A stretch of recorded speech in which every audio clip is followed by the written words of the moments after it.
Olá, minha amiga, olá, meu amigo, tudo bem com você? Seja muito bem-vindo a esse canal. Hoje nós vamos continuar fazendo a leitura de Eclesiastes. Nós começamos há um tempo atrás e a gente não finalizou. Então vamos fazer essa meditação junto comigo. Abra sua Bíblia em Eclesiastes 5. Guarda o teu pé quando entrares na casa de Deus, porque chegar-se para ouvir é melhor do que oferecer sacrifícios de tolos, pois não sabem o que fazem mal.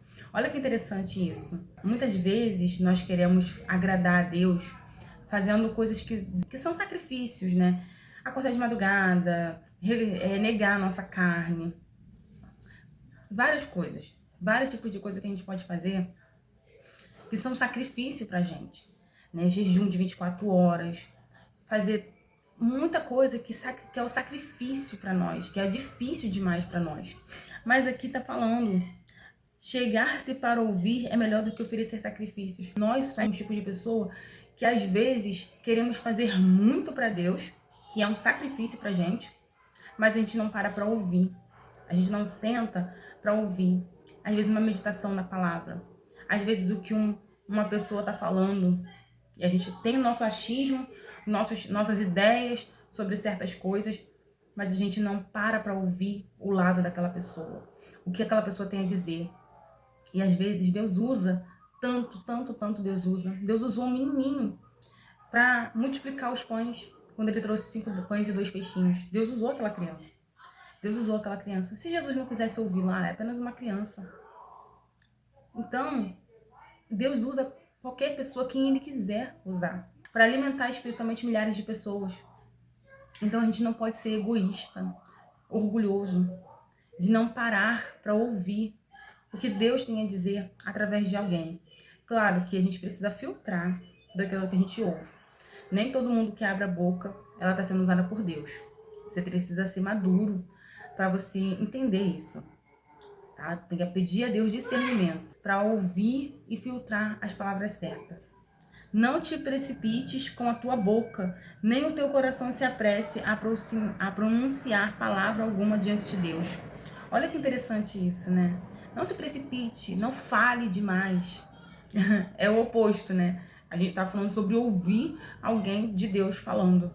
E também aqui tá dando a direção para quando você for falar. Cuidado, ouça mais e fale menos. Cuidado com o que você fala, porque às vezes o que você fala é o que você pensa. Não o que realmente Deus está usando você. Não significa que Deus está realmente te usando todas as vezes que você abre a boca. Às vezes você vê alguém passando por uma situação e você fala, essa pessoa está em pecado. Você nem sabe. Às vezes ela está passando por um deserto. Às vezes Deus permitiu ela ir para o deserto, ela passar por aquilo, para você ajudar ela, não para julgar. E muitas vezes a gente abre a boca para julgar. Então não se precipite. Não tire suas conclusões. Pare. Ouça a voz de Deus. Deus quer ouvir você, mas Ele também quer falar com você. E Ele não quer que você fale coisas que não é para você falar. Tem coisas que Deus fala, mostra para você, te revela, mas não é para você falar. Tem coisas que é. Então, mais uma vez, peça discernimento ao Espírito Santo, para que você saiba qual o momento certo de falar o que Ele te revelou. Porque Deus está nos céus e tu estás sobre a terra. Assim, sejam poucas as tuas palavras. Porque da muita ocupação vêm os sonhos, e a voz do tolo da multidão das palavras.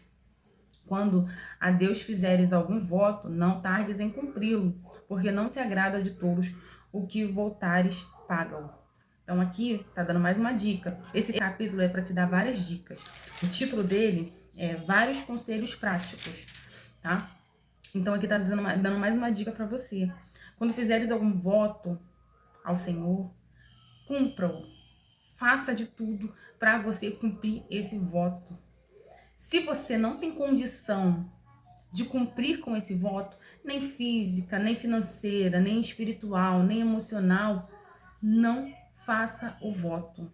Porque se você fizer o voto na emoção, no momento ali daquela emoção, você pode estar cometendo um pecado, você pode estar cometendo um grave erro, fazendo um voto de tolo, porque você não pode cumprir, você não analisou se aquilo ali é bom para você cumprir, você vai conseguir cumprir com o que você está prometendo. Então, pensa bem, tá? Pensa, analisa, tira suas conclusões, pense melhor. E aí você vai tomar a decisão se você pode realmente ou não. Faça planos, analise bem. Olha, eu quero fazer um voto de orar 5 horas da manhã. Mas você trabalha até tarde, você dorme 3 horas da manhã, você dorme 2 horas da manhã por conta do seu trabalho. Você vai conseguir acordar todos os dias 5 horas da manhã para orar? Você pode até conseguir 1 ou 2 dias. Mas todos os dias, dependendo da quantidade de tempo que você colocou para fazer esse propósito, talvez você não consiga. E aqui diz, melhor é que não votes do que votares e não cumprires. É como eu tô falando. Se você faz um voto e você sabe que você não vai cumprir, então para que você faz esse voto? Melhor não fazer o voto do que você não cumprir. Ou você começa e não consegue terminar. Não consintas que a tua boca faça pecar a tua carne, nem digas diante do anjo que foi erro, porque a razão se iraria Deus contra a tua voz e destruiria a obra das tuas mãos. Porque, como na multidão dos sonhos há vaidades, assim também nas muitas palavras, mas tu teme a Deus. Se você teme a Deus, cuidado com as suas palavras. Analise bem esses conselhos para que você venha glorificar a Deus e você não venha agir com imprudência. Se vires em alguma província opressão do pobre e violência do direito e da justiça, não te admires de tal procedimento, pois quem está altamente colocado tem superior o que vigia, e há mais altos do que eles. O proveito da terra é para todos, até o rei. Voltando aqui no versículo 8, eu entendi. Não se meta no assunto que não é seu. Você não sabe o que a outra pessoa tá. Por que ela tá sofrendo quanto a isso? Quanto a tal situação que ela tá vivendo. Claro que você deve estender as mãos a quem pede ajuda. Mas nem sempre você vai ter poder para ajudar aquela pessoa. Existem superiores. Aqui tá falando, tem aquele que é superior, tá fazendo aquilo que é errado, mas tem outras pessoas que são superiores a ele. Então, não se meta naquilo que você não deve se meter. Há quem possa resolver aquilo. Você pode arrumar um problema para a tua vida. Você pode arrumar uma situação muito grave para você resolver. Então, não se meta. Se você vê uma injustiça acontecendo, ore. Ore, fale com Deus, converse com Deus. Você não pode resolver todos os problemas do mundo só porque você viu. Ah, não, eu vi acontecendo tal coisa, eu vou lá e vou ajudar. Você pode estar arrumando um problema para você. Repito, não digo que você não deve ajudar as pessoas. Muito pelo contrário. Se você tem poder para ajudar alguém, se você pode ajudar alguém, mas tudo é com moderação. Ajude, mas tudo com moderação. Ajude quem Deus colocou no seu caminho para ajudar. Volto a dizer sobre discernimento. Tenha discernimento. Fale com Deus. Escute Deus. Deus vai falar com você, ajude ou não ajude. Se meta ou não se meta. Esse problema é para você resolver. Eu trouxe até você para você ajudar, porque você tem poder para ajudar, entre aspas, né? Porque Deus vai usar você para ajudar. O poder é de Deus. Mas tem coisa que vai falar: "Não, isso não é para você ajudar. Isso aí não é para você resolver. Fica na tua aí." O proveito da terra é para todos, até o rei se serve do campo. Quem amar o dinheiro, jamais dele se fartará. Quem amar a abundância, nunca se fartará da renda. Também isto é vaidade. Olha que interessante, né? Também aqui está dizendo que a gente não deve amar o dinheiro. Mas como se a gente, tudo na vida depende do dinheiro. Verdade. Mas o dinheiro é seu servo. Ele não pode ser seu Deus.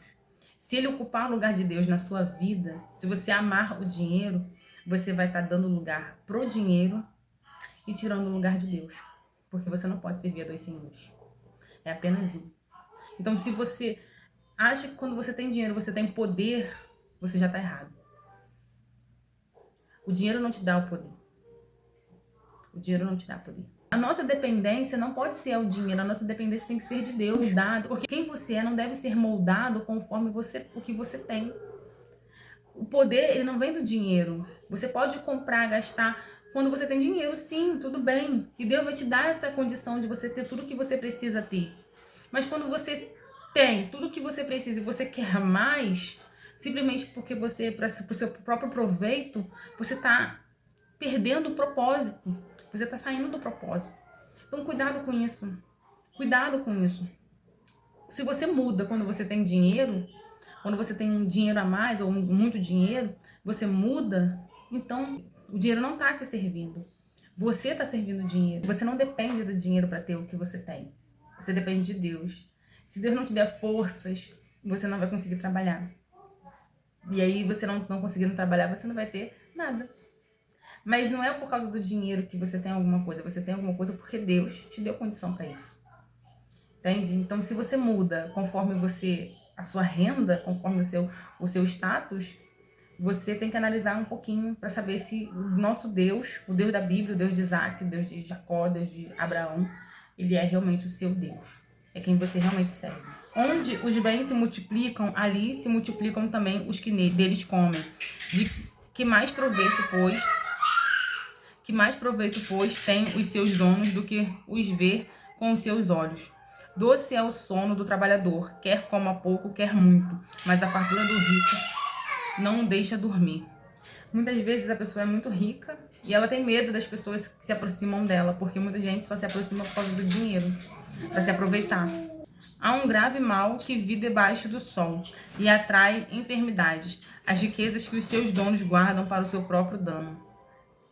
Porque as mesmas riquezas se perdem por qualquer má aventura, e havendo algum filho, nada lhe fica na sua mão. Como saiu do ventre de sua mãe, assim no tornará, indo-se como veio, e nada tomará do seu trabalho que possa levar na sua mão. Pois é.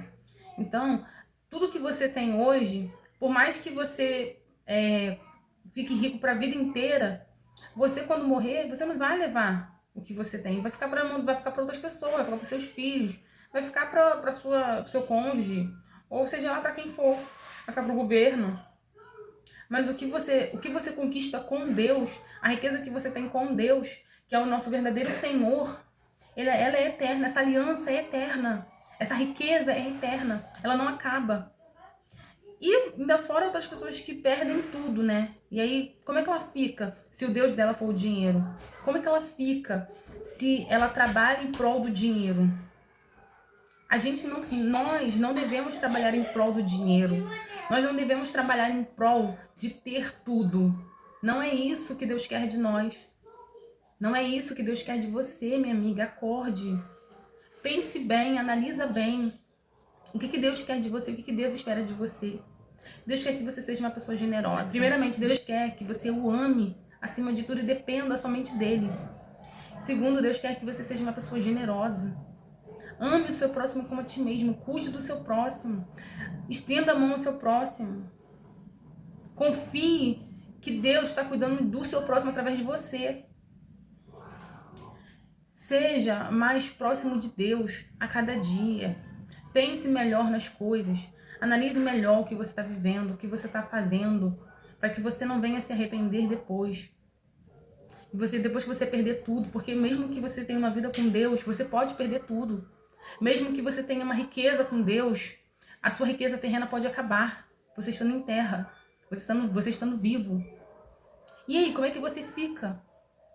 Se você tem uma vida com Deus, você não vai ficar desesperado. Você não vai mudar. Você vai ser a mesma pessoa. Ah, problemas, minha amiga, meu amigo, todo mundo passa. Nós não estamos imunes a nada nesse mundo. Enquanto estamos aqui na Terra, estamos sujeitos a qualquer situação. Todo problema é um mal que age. Tem um mal por trás daquilo ali. Tem um mal por trás daquilo ali. E o diabo, acha que desistiu de você. Você acha que o diabo desistiu de você só porque você está indo na igreja? Só porque você está buscando a Deus? Muito pelo contrário. Muito pelo contrário. Agora que o diabo quer mais você. É agora que o diabo deseja mais a sua alma. Ele quer te parar de todas as formas, então ele vai usar tudo que tiver ao alcance dele para parar você. Ele vai usar todas as situações para tentar te parar. Então, enquanto aqui na Terra, estamos sujeitos a qualquer situação. Se você não se voltar para Deus, não buscar a Deus, você pode se perder no meio do caminho. Você pode, às vezes, ter muito dinheiro e achar que aquela sensação de bem-estar por causa do dinheiro é o suficiente para você, mas não é. Não é. Não é. Tudo passa. Tudo não passa. Tudo passa, mas a nossa alma não. A nossa alma é eterna. A nossa alma é eterna. E Deus, ele quer que a gente venha entregar para ele a nossa alma. que é a nossa maior riqueza. E em troca, Deus, ele dá a maior riqueza dele, que é o Espírito Santo. E depois ele vai suprir todas as nossas necessidades, vai suprir tudo aquilo que a gente precisa. Então busque a Deus, entregue-se para Deus, coloca Deus em primeiro lugar na sua vida. Isso que ele mais deseja de você. No 16, assim que também isto é um grave mal que, justamente como veio, assim há de ir. E que proveito lhe vem de trabalhar para o vento? Que proveito tem trabalhar para o vento? Que proveito tem? Você vai trabalhar sem um propósito, só para ganhar dinheiro? Que isso? Você trabalhar para ganhar dinheiro? Não é isso que Deus quer de você. Ele tem um propósito para sua vida. Você nasceu com um propósito. Você nasceu com um propósito. Siga o seu propósito. Siga o caminho que Deus tem para você. E de haver comido todos os seus dias nas trevas, e de haver padecido muito enfadado em enfermidade e furor. Eis aqui o que eu vi, uma boa e bela coisa: comer e beber e gozar cada um do bem de todo o seu trabalho em que trabalhou debaixo do sol, todos os dias de vida que Deus lhe deu, porque esta é a sua porção. Deus quer te dar o melhor dessa terra. Deus quer te dar para se alimentar do que ele tem de melhor. Tanto é que tudo que ele entregou pra gente lá no Jardim do Éden foi o melhor. Ele nos deu um paraíso. Ele nos deu um paraíso, mas nós, quando permitimos o pecado entrar na nossa vida, a carnalidade entrar na nossa vida, nós perdemos isso. E a todo o homem a quem Deus deu riquezas e bens, ele deu poder para delas comer e tomar a sua porção e gozar do seu trabalho. Isto é dom de Deus. Dom de Deus. Gente, trabalhar é dom de Deus. Você passar por essa terra e você não proporcionar nada a esse mundo, não proporcionar nada às pessoas, você não está cumprindo com o seu propósito. Deus vai te dar riquezas quando, primeiramente, eu já falei, buscar a Deus, pensar no próximo, ser generoso. Esse é o propósito de Deus para a nossa vida. É pensar nas pessoas. Você nasceu com um propósito. E o seu propósito está relacionado a cuidar, ajudar, a servir as pessoas. Então busque isso em Deus. Primeiro, busque a Deus. E segundo, seja generoso. Cuide das pessoas. E Deus, ele vai te dar riquezas. Ele vai abençoar a sua vida. Porque não se lembrará muito dos dias da sua vida, porquanto Deus lhe enche de alegria o seu coração. A realização. Quando você faz o que agrada a Deus, você está no seu caminho, no seu propósito, você se sente a pessoa mais realizada do mundo. Independente se você ganha 1 milhão ou se você ganha 1000. Independente do valor financeiro que você é retribuído. Você não precisa de muito para você viver. Você não precisa de muito. Apesar de que Deus vai te dar riquezas. Deus vai te dar grandezas, porque Deus é grande. E o que Ele promete é você viver uma vida abundante. Então, Ele quer te dar o melhor dessa terra. Mas você não precisa se preocupar em se você vai ter milhões ou se você vai ter milhares. Não precisa se preocupar com isso. Deus vai garantir o seu sustento. Deus vai garantir que você venha ter o melhor dessa terra. Não se preocupe com isso. Apenas busque a Deus e busque ajudar as pessoas ao seu redor, servir as pessoas. A prosperidade de Deus para sua vida, ela vai chegar quando você mudar o seu foco. Quando você colocar o seu foco no propósito, em servir a Deus de todo o seu coração. Esses são conselhos práticos que a Bíblia nos ensina. Praticar a palavra de Deus é o nosso dever. Não é apenas meditar. Ele manda meditar, mas ele manda praticar. E esse capítulo é a prova disso, tá bom? Então, um grande beijo para você. Compartilhe com outras pessoas, para que outras pessoas possam também entender um pouco mais sobre o que é praticar a palavra de Deus. A vida abundante que Deus quer para nós, ok? Fica com Deus. Tchau, tchau.